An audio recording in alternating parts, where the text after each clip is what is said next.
There's people out there trying to occupy your mind right now. What are the ideas? What are the focusings? What are the seeings that you're occupying your own mind with?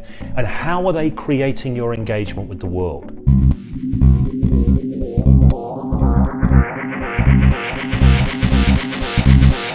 I'm making this in response to a question asked in my Hypnosis Without Trance online deep apprenticeship group, but I thought that it lay outside of the scope of the group somewhat, so I decided I would do it here. It is about dynamic ignorance as a skill. So dynamic ignorance as a skill. I mentioned this in a very offhand comment, like just an off to the side. It was a throwaway comment when I was talking about something else, but it's something that got latched onto. When we talk about ignorance, ignorance is not a positive word as a rule. Ignorance is a word that we use to dismiss somebody as ignorant. Oh, this person's ignorant, or that is just ignorance. But if you think of the root of the word, ignorance, it's ignorance. It is ignoring things. Is that it's got that root to it. Now,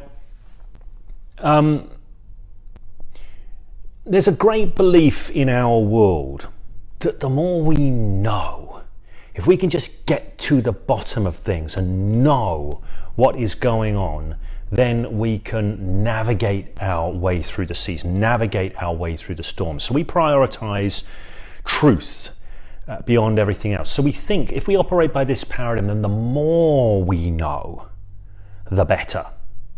Right? The more we know, the better. However, this is not always the case, because knowledge or knowing or the ideas that we hold in our head, they have an interesting effect on us in that I often call this the two facets of ideas. Like let's say an idea or a piece of knowledge or something. When we hold an idea or a piece of knowledge, it helps us point out to something in the world and it helps us interact with that thing. Okay, so this is the first mode that we have of knowledge, and so it's pointing out to the world. The second mode of knowledge or an idea is the experience it creates within us. Okay? So if I see a situation as wrong or unjust, that idea of wrongness or unjustness points out to the situation in the world, but it points out in a particular way and it creates a sense or a feeling in myself. It may move me to action. It may have me feel awfully trapped and disempowered. But it's doing more than merely pointing to something that it's worth knowing about in the world. So this is where dynamic ignorance comes in. We live in a world where there's more information coming in than ever before. Now there's a channel called Rebel Wisdom on YouTube. So, you know, if you know Rebel Wisdom, let me know. And if you've watched Rebel Wisdom, you can let me know as well. Somebody said recently, James, I've been watching a lot of Rebel Wisdom and I think that you ought to be on there, which I think is fantastic. I'd kind of love to be on there. But I've actually got real mixed feelings about the Rebel Wisdom channel. I'll tell you why I like Rebel Wisdom. I like Rebel Wisdom because there's some interesting thinkers on there. And I like interesting thinkers. I like people who can use their minds to make distinctions, slice things up, look at things in a variety of different ways, and bring people to new ways of seeing things. And I think Rebel Wisdom kind of does this in a lot of ways. Now there's a particular guy who's been on Rebel Wisdom a lot, a guy called Daniel Schmachtenberger. And I've got this kind of weird, Daniel Schmachtenberger doesn't know me so far as I know, but I've got this kind of weird relationship with the mind of Daniel Schmachtenberger. And on the one hand, I think Daniel Schmachtenberger is fantastic. His mind is fantastic. He has a richness of seeing that is quite phenomenal. Okay? He introduces really interesting ideas. He's got really great ways of creating distinctions that throw things into, I would say clarity, but I'm going to say a certain sort of clarity. I think his mind is brilliant, and I'm very easily seduced by people who have brilliant minds like that, right? People who can introduce me to ways of seeing that I have not connected into before. So I love Daniel Schmachtenberger for this. His thoughts, his ideas, his renderings of reality point out to the world and help me see things in the world that I wouldn't otherwise see. On the flip side of that, when I watch a lot of Daniel Schmachtenberger, I don't end up feeling good. I end up feeling crappy. My energy drops down. I start to have a rather pessimistic outlook on life, a paranoid outlook almost. It's like the ideas and the worldview of Daniel Schmachtenberger occupy my mind. They occupy my mind and they create a way of seeing. So this is an interesting thing, right? Now, I've been thinking a lot about Daniel Schmachtenberger because I have to take him in small doses, but I really kind of like his thinking, and then I have to do something else with it. On Rebel Wisdom, one of the things that Daniel Schmachtenberger has turned up on is a short series that Rebel Wisdom have done called The War on Sensemaking. The War on Sensemaking. And I found this a really interesting title. I thought the War on Sensemaking, not the war of sense-making, but the war on sense-making. I can see that out there in the world, there is a kind of a war of sense-making going on, right? In that there are certain people trying to pull you into this reality tunnel, and there are other people trying to pull you into another reality tunnel. There are all these different reality tunnels out there, many of which are in competition with each other, trying to pull people into them. People get sucked into different ones. And I can see, yeah, that's an interesting metaphor, a war of sense-making, this reality tunnel versus that one. But that's not the name of the series, you see. It's the war on sense-making. The war on sense-making. So what does this imply? Well, the war on sense-making applies there's something called sense-making and there's something attacking it. This is a different rendering of reality. This is a different reality tunnel. And I think that this is what I get from Daniel Schmachtenberger and from often Rebel Wisdom in general. And this is not a critique of Rebel Wisdom. I quite like the channel. And I really admire what's being done with the channel in a lot of ways. So this war on sense-making, the idea here is that there's something called good sense that can be made of the world, that we can understand the world, right? Good sense making is a good understanding of the world. And there's all this disinformation being fed to us all the time, which gets in the way of our making sense of the world clearly. And I think what is assumed by this is that making sense of the world clearly is a good end in and of itself. Like as if there is sort of some stepped back objective perspective on the world. And I'm not saying there's no objective world, what I'm saying is there's no objective perspective on the world. So I found this a kind of interesting thing. And it seems to me, and I'm, maybe Daniel Schmachtenberger will find this at some point, and maybe we'll end up having a conversation about it, I don't know, because I might be doing him a great injustice. I'm just talking about how things look to me from the outside. It seems to me, it occurred to me when I was out walking the other day, that in a sense, Daniel Schmachtenberger has a very paranoid worldview, okay? And I want to be clear about what I mean by that, because I might mean something that you don't think I mean. When I say a paranoid worldview, I don't mean that he isn't right about what he's saying. I think many of the things that he's pointing to are indeed in some form or another so. He is pointing to valid things that are occurring out there in the world. So people often would assume that paranoia means you think that somebody's out to get you, right? But there's that old saying, just because you're paranoid doesn't mean that somebody isn't out to get you.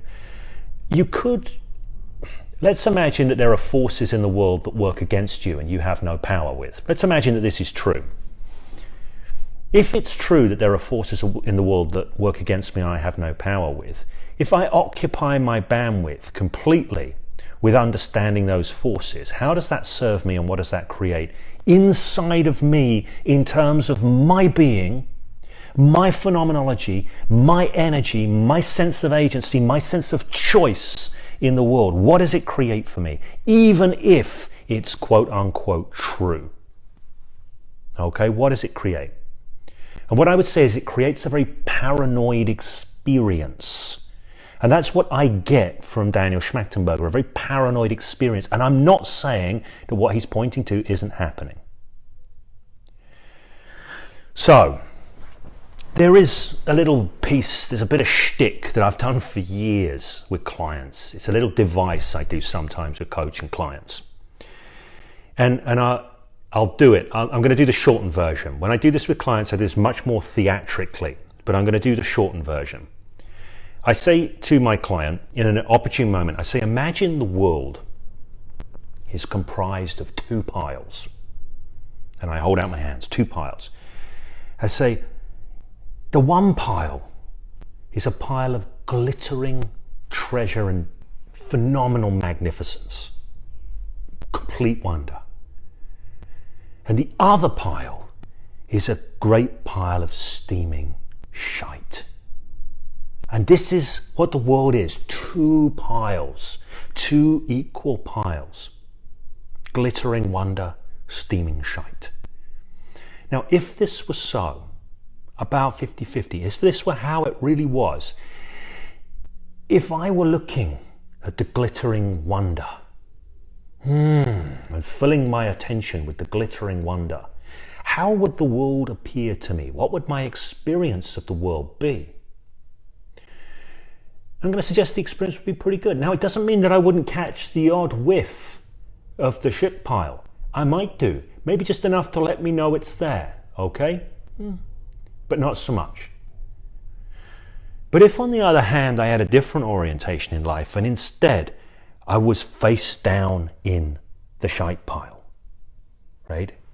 When I'm face down in the shite pile, I don't even get a whiff of the glittering wonder.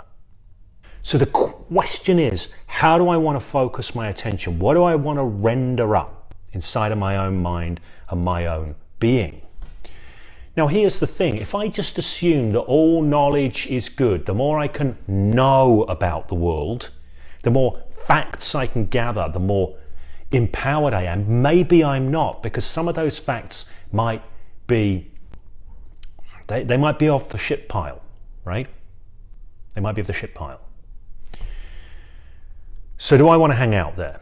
So here's the thing about this, right? Now, I want to come in with the objection to what I've just said. Because some people might say, so James, are you suggesting being a lotus eater? Are you suggesting being just some kind of like, you know, la la land, positive thinker? Yeah, everything's great. Everything's going to be all right. You know, because some people will turn around and say, that is BS, James.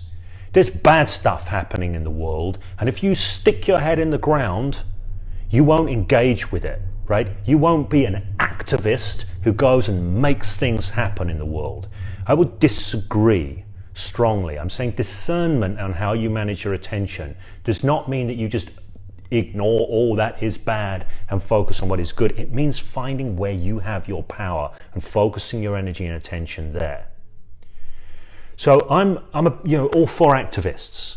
And to borrow an idea from Gary Lackman, this idea, an activist might occupy Wall Street, but there's people out there trying to occupy your mind right now. So the question is, before you go occupy Wall Street or occupy something else, how are you occupying your own mind? How you occupy, what are the ideas? What are the focusings? What are the seeings that you're occupying your own mind with? And how are they creating your engagement with the world? Because the truth of the matter is, if we end up with some sort of mind virus of paranoia, mind virus of disempowerment, mind virus of making sure that we're face down in the shit all the time, if we get infected with this, most people do not become effective agents of generativity in their engagement with the world. Okay, I know John Lydon said anger is an energy. It is an energy. It's a very linear energy. Anger often begets anger. I don't want to sound like some kind of peacenik, because I think there's a time and a place for everything. But I do think that it's important. It's important how we occupy our own minds and what we occupy our own minds with, because it is from that our being is created and our engagement with the world is created. It is from that we have the place to make the most difference. And this is why dynamic ignorance is a skill. And some people hate it. Some people think it's wrong. Some people say, no, you must engage with this, because if you don't engage with this, you're part of the toxic reality tunnel that is part of the awfulness that's happening. Like if we all get ourselves racked up contorted enough with rage, the world will come right. Okay? And again, I want to be saying here, I'm not an absolutist. I'm not saying there isn't a time and a place to fight, a time and a place for battle. And I'm not saying it's an easy pick to know when that time and place is. But I am saying I think it's worth continually doing the double loop thinking and returning to your own state of being and your own place in the world, and looking at what it is that you want to create in life, where it is you want to bring your energy and attention and the differences that you want to make, and not spending a lot of time and a lot of energy and a lot of bandwidth struggling with stuff that currently sits well outside of your sphere of power. And this is where skillful ignorance comes in. Anna's saying you have to protect yourself from rage. I think this is really true. There seems to me at the moment there's a lot of rage in the world, and I don't want to be like Mr. Simplistic and all you need is love and love is all you need. But I do think that driving into this rage, and I can do it myself, my goodness, I can do it. I can get angry, I can get raging against the machine, so to speak. But I have to always come back and say, how is this serving me and the world to be in this state and in this place? And do I want to do a little bit of double loop thinking on this and come back to a different ground of being? So Stephen's saying, similar experience with the video you shared of Daniel S. Brilliant. Opened up now, but wouldn't want to spend much of my time and energy in those tunnels. Right, yeah, because I've shared Daniel Schmachtenberger videos because I like it. You know, it's very seductive for me as well. And I do think there's some real value in that, but there's something else. There's another layer in the mix there. Oh yeah, I'm going to go back and make one last comment on rebel wisdom. And if it sounds like I'm bagging out rebel wisdom, I'm not. I just get very, very curious about the reality tunnels that people come from. The guy that set up the Rebel Wisdom channel, who does most of the interviewing, and he's done a phenomenal job, by the way. I have massive respect for this guy. As I understand it, his story is that he was a Channel 4 news journalist and reporter who basically decided, right, well, I'm going to do my own thing. I'm going to take my journalism independent. I'm going to go independent because I think that the mainstream media organ that was Channel 4 News is not looking at things as deeply as perhaps they could. It's not uncovering the truth, perhaps in the same way that I would like to. And I think very much what he's done is fantastic because he's created his own path. And I'm all for people living as creators in the world and creating something from vision. And that is definitely what this guy has done. And I think there's something in his reality tunnel, which is, you know, the truth is out there. There is a truth to get to the bottom of. And when we get to the bottom of this truth, we will get to the bottom of the problem. And I don't think that that's the case. There's a great line that I love from Richard Carlson, who wrote Don't Sweat the Small Stuff. This is from another one of his books. He said, you cannot think and analyze your way to happiness. You can only free yourself from the thinking and analysis that is keeping you from it. So sometimes when we're trying to get to the bottom of a problem, right? If I can just figure out what's going on here, it pulls us into a mode of mind that actually keeps us from seeing things in a variety of different ways. You know, it has us narrow down to certainty rather than open up to possibility. So sometimes there is a certain, and I call this the truth trap, by the way. I've done for years in coaching people. People get to this idea, if I can just get to the truth and know the truth, then I will have power. And it doesn't come from knowing the truth. It comes from choosing your engagement with the world. That's where power really comes from, I would suggest. So Alan is on here, Alan Witten. Rage is a tool like anything else. Treat it like a samurai sword and use it sparingly. Used correctly, it can cut through a situation, overuse, bloodshed and chaos. Absolutely. You know, this is a huge thing. As people may know at the moment, like a big influence on me is Ian McGilchrist. I've been really into his stuff of late. And it's this kind of right brain, left brain thing. The right brain is the master and the left brain is the emissary, but the emissary is taken over. And it isn't that the emissary is bad or the villain, it's that the emissary has a very specific role, is good at very specific things that the master is not. But as soon as that starts to run the show, problems come about. And it's interesting stuff like rage and anger. This is a very, there might be my more neuroscientifically orientated friends on here who may debate me on this, and that's absolutely fine.